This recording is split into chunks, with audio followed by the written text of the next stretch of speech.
Is the volume good, or do you need me to adjust it somehow? No, it works perfectly. Perfect. Well, then let's get started in that case. So I'd like to start by saying that I really regret not being able to be there. I would have loved to attend Moscow. I've never been to Moscow, and but we're actually expecting a baby, so it's a little bit hard to travel at this point. Anyways, I hope this would still be useful. So let's get started. I have a few slides prepared here, and I'm going to start sharing now. And you guys should be seeing them, right? So I work at Atlassian. I guess you guys have heard of Atlassian, maker of Jira, Confluence, and among other things, Stride, which is kind of the successor of HipChat. It's a collaboration tool that lets people chat, communicate in different ways, including video. And the video engine that powers Stride is called Jitsi. It's an open source project that we have been working on for the past 15 years. And it lets you build that sort of stuff. Now, the cool thing about Jitsi is that you can use it as is and get exactly the same experience that we are getting in Stride, pretty much for free. So the whole point of this talk is to let you guys know how to make the best use of Jitsi for your own applications, for your own conferencing needs, and to try and help you, try and give you some idea about how to get there in the best possible way. So to begin with, Jitsi is something that you can embed. You can embed it in existing applications. Obviously, you can use it as a standalone tool, but you can also make it work within an existing application. And doing so is extremely easy. It really is just a matter of including a script in your file, writing a few lines of JavaScript to basically configure where you want the thing to go, and you have video conferencing in your application. You have a bunch of examples here of third-party vendors who have built applications on top of Jitsi, and we've been amazed actually at how many different ways there have been for people to use Jitsi. Here's another example of a Trello integration that you can use. That's another product by Atlassian, and here's a way where you can basically get the entire Jitsi experience and strip it to only a film strip, and then integrate that within an existing application. And of course, we support this on mobile as well. I'm not going to go through the details of how you add the code to an existing mobile application, but it really is not that hard. If you go to our website, you're going to find a tutorial that lets you do it in exactly 12 minutes. So it's pretty cool. Now, whether you use Jitsi as a standalone application or you embed it in your product, the reason you would do it is because of how mature it is and because of all the details that it takes care of. Now, when we arrived at Atlassian, because we actually used to be a smaller team that was taking care of Jitsi for quite a while, and then we got acquired by Atlassian, which was quite a good event for the project itself. We started offering this service within Atlassian, where we were basically offering a video service for every product in Atlassian to use.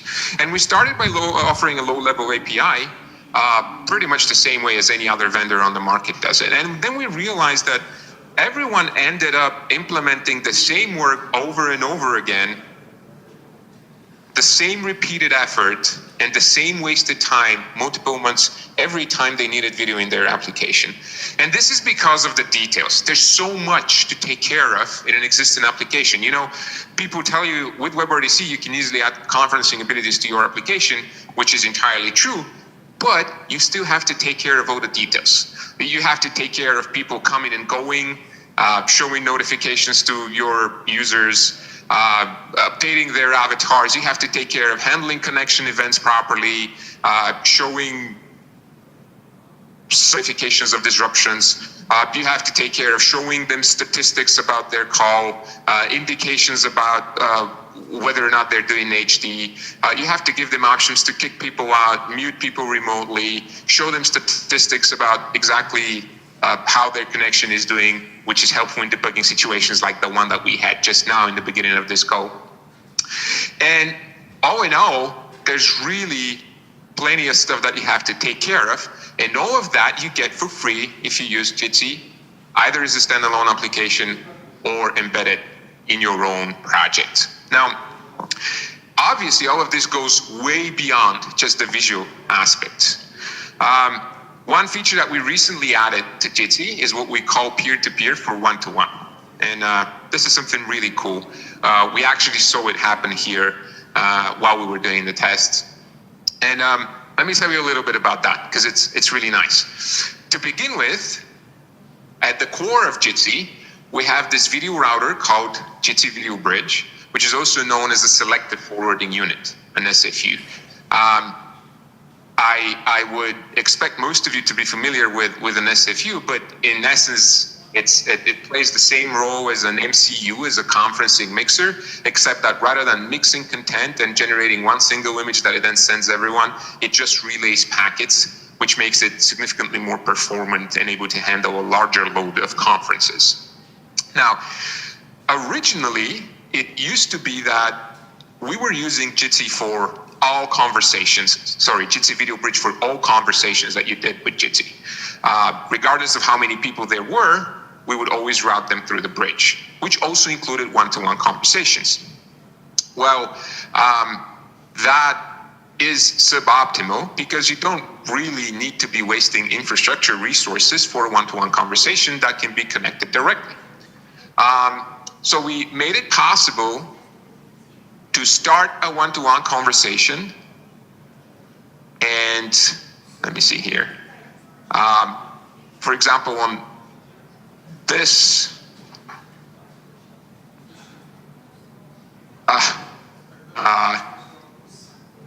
some reason this is not rendering. Let me do it this way.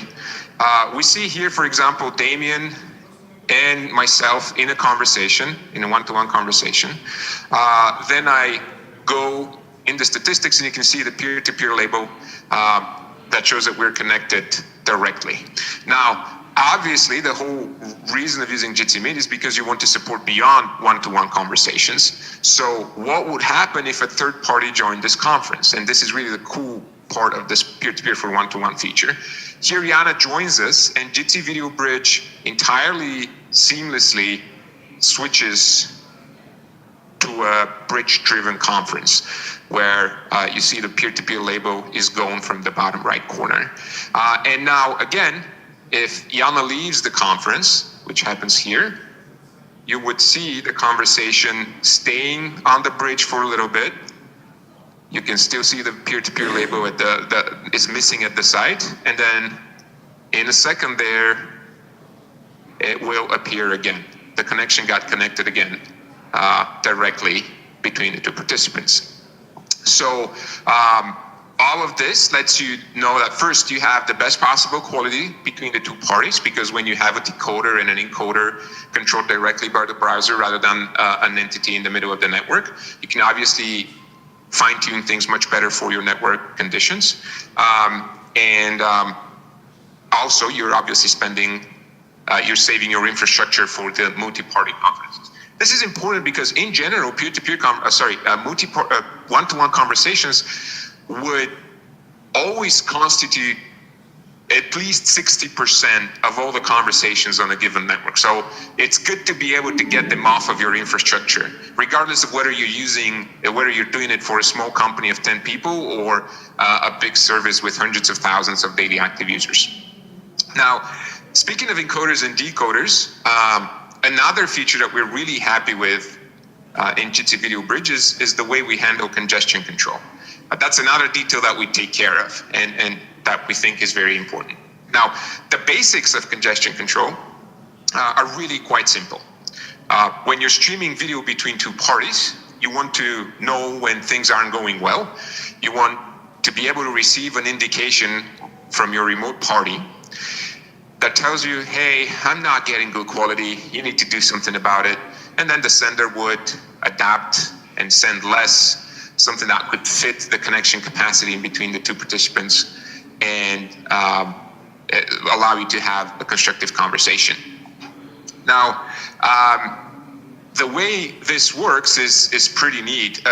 Originally, back at the VoIP days, all of this used to be packet loss driven. And this to this day is still implemented in Chrome in the Google congestion control algorithm, where if you basically have more than 8% packet loss, your browser is going to drop the bit rate. And if it has less than 2% packet loss, it would assume that things are going well enough so that it would increase bit rate and quality and use more of your available connection capacity. Now, the problem with using packet loss for adapting to network conditions is that once packets get lost, it is already too late. Bad things have started happening, your user experience is disrupted. So the more advanced forms of congestion control try to detect problems that happen earlier than when packets get lost. And here's how this works. Now, if you take two entities that are streaming things directly to each other, you would usually have a number of boxes in between them, whether it's routers or NAT boxes, and all of these would have queues. You know, they would get packets, they would try to send them as quickly as they can, and while they're waiting to find an opportunity, they'll put them on a queue. As long as things are good, this queue remains relatively small, and things are good. However, if a router is receiving more packets that it can send out, its queue starts filling up until it is completely full, at which point packets start being dropped and things are bad. Now, the good news is that you can detect the situation before the queue is full, because every RTP packet carries timing information. So it is possible for a receiver to say, hey, these packets that I just received are sent 33 milliseconds apart, and I'm getting them more than that, 60 milliseconds apart. So some delay is accumulating in the network. At this point, the receiver can send some form of feedback back to the sender, indicating basically this. And there's multiple ways of doing it. Chrome used to be using REMB messages for this, then switched to more fine-grained feedback messages. The whole point is that the receiver tells the sender about what's going on in terms of the receive rate of the packets, and that allows the sender to basically decrease the amount of packets that it's sending, whether it is by reducing the resolution, increasing the compression, or any such thing. And this allows to decongest the routers, and things work well. That works really, really well. So much so that if you've read some of the call stats reports, you've probably seen that on average, WebRTC calls have a very low percentage of loss, less than 1% on average. So now the complexity here is, okay, this is easy to do when you have control of your encoder. It is easy to reconfigure it and tell it to behave differently. But when you use something like Jitsi Video Bridge, that just receives a bunch of streams and then forwards them without touching the content, because as we said, this is something that a selective forwarding unit wants to do. It doesn't want to be doing heavy lifting. So in that case, what can it actually do? How could it possibly adapt to network conditions? And it has a number of ways of achieving that. To begin with, it can choose to not send all participants, or it can use things like simulcast, where every sender sends multiple versions of the same stream, a small 180 pixels version, a larger 360 pixel version, and then an HD quality version. And then the SFU can choose based on a number of things, such as who is currently on screen, or what the quality of the connection is between the router and the receiver. Based on these things, the video bridge can select which stream to forward. So I wanted to show you an example here of how Jitsi Video Bridge does that in practice. What you see is a conference here with a number of people. The graphic on the screen shows how we're currently receiving about 3 megabits at the place where the recording was made. Jana, the person on stage, is being received in 720 pixels, and everyone else comes in 180 pixels. All participants are received at 30 frames per second. Now, what I have here is link conditioner in the top left corner of the screen that I'm now going to configure at a 3 megabit limitation. So slightly less than what I need to send all of the traffic. You can see that Jitsi Video Bridge immediately detects this.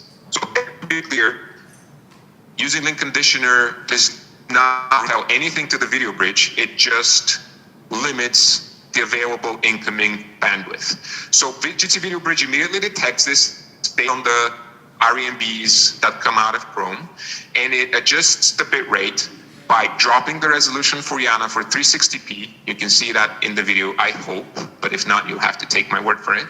And then every participant that was already in the thumbnail remains at 180 pixels, but starts streaming 15 frames per second only. If we go forward and drop the connection even more to 1.5 megabit limitation, we see that participants start dropping, and then eventually we go forward and make the limitation at 200 kilobits per second. And you can see 200 kilobits, to be clear, is really a very, very low constraint. You can basically be happy if you manage to get audio through that. That's the only thing you can get through 200 kilobits. Every video is almost impossible. So you can see that Jitsi Video Bridge tries to get some video in for a while, but all this time, even when video is turned off, you can see the audio levels for Jana moving. Audio is still coming through, even in these poor conditions, and we're still able to have a productive conferencing call. Then as we move forward, I remove the limitation on the link conditioner. I turned it off, and we see things escalating.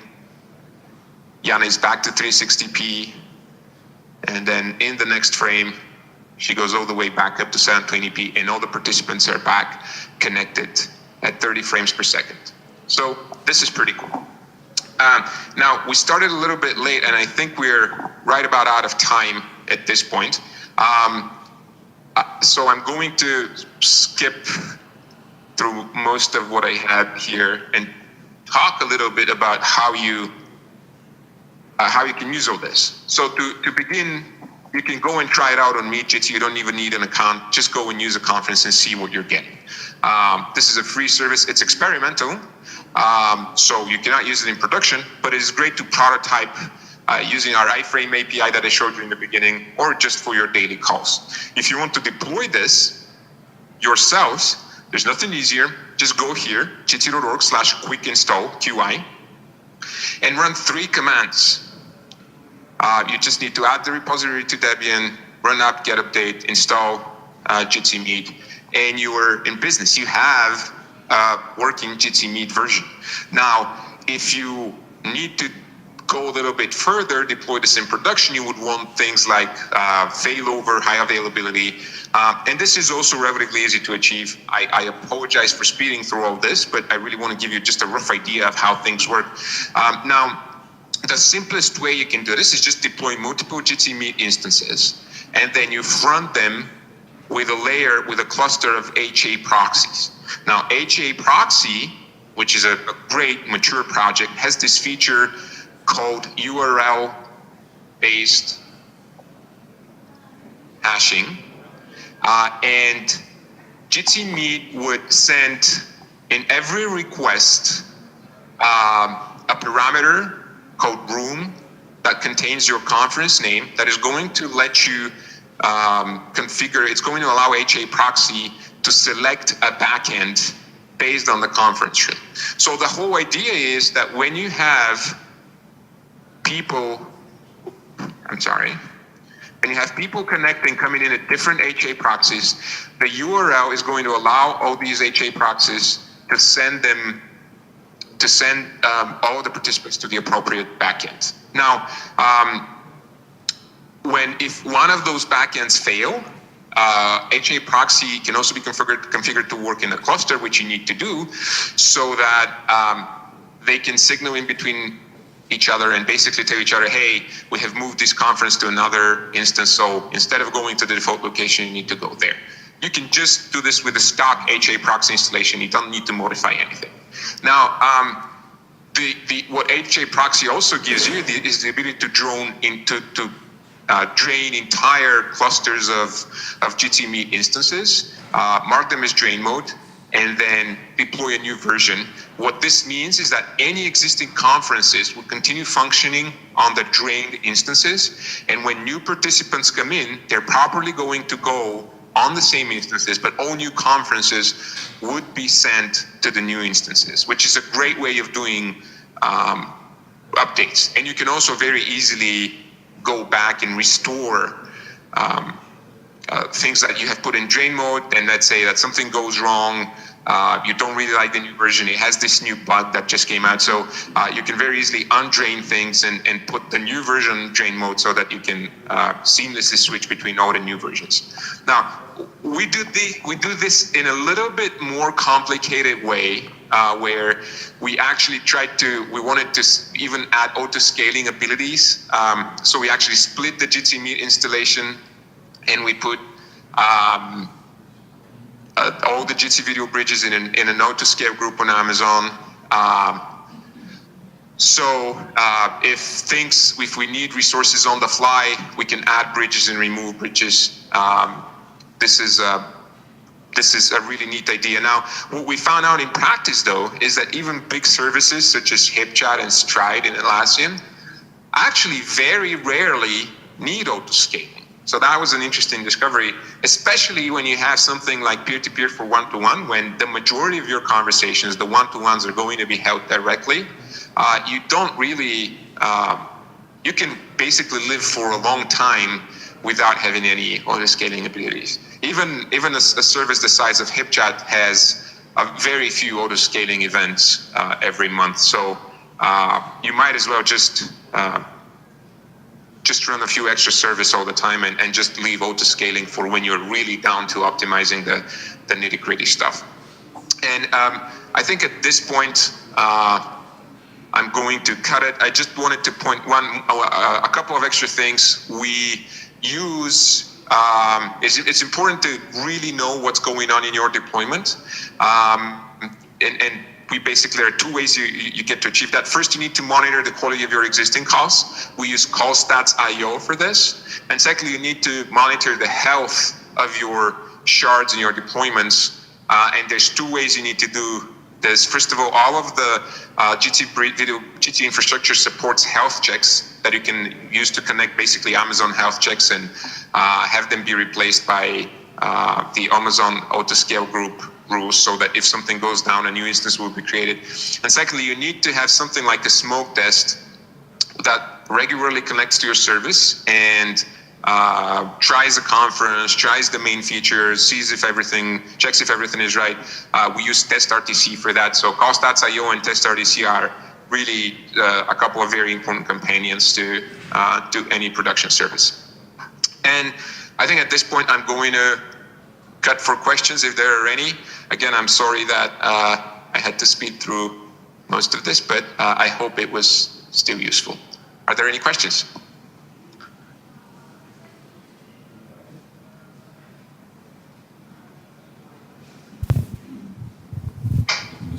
Okay. Anybody questions?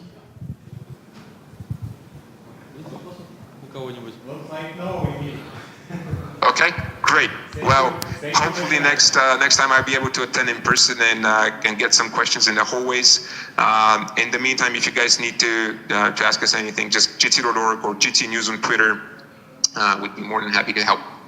Have a great day, everyone, and thanks for listening. Bye-bye. Thank you, bye.